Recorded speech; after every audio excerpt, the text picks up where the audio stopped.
আসসালামু আলাইকুম। আপনারা সবাই কেমন আছেন? আলহামদুলিল্লাহ, আপনাদের দোয়াই ও ভালোবাসায় আমি অনেক ভালো আছি।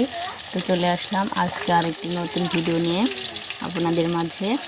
আজকে আমি বাজারে গেছিলাম ওয়ালটন শোরুমে।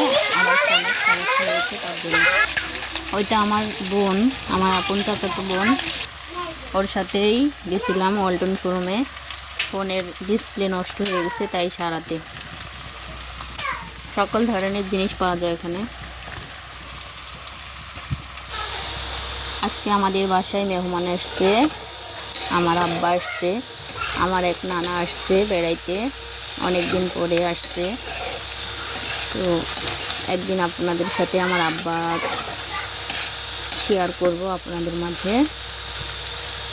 সবাই আমার আব্বা আম্মার জন্য দোয়া করবেন, তারা যেন বেঁচে থাকে হাজার বছর। বাজারে গেলাম, বাজারে এই তো এটা স্বর্ণকারের দোকান।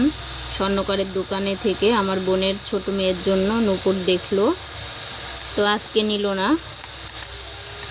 অ্যাডভান্স দিয়ে আসছে, পরে আবার নিবে, কয়েকদিন পরে আবারও নিয়ে আসবে। তারপরে ব্যাসলাইট দেখেন কত সুন্দর সুন্দর চাঁদি দিয়ে বানানো হয়েছে। এই জুয়েলার্সে ভালো ভালো জিনিস পাওয়া যায়, আমরা এখান থেকে সকল ধরনের জিনিস নিয়ে থাকি। তো আমাদের এখানে আমাদের বাজারের পাশে আমাদের আজকে আমার এখনও রান্না করা হয়নি, বান্না করব, করে সবাইকে খেতে দেব। খেতে দেওয়ার পরে আমার আরও কাজ আছে, কাজ করব।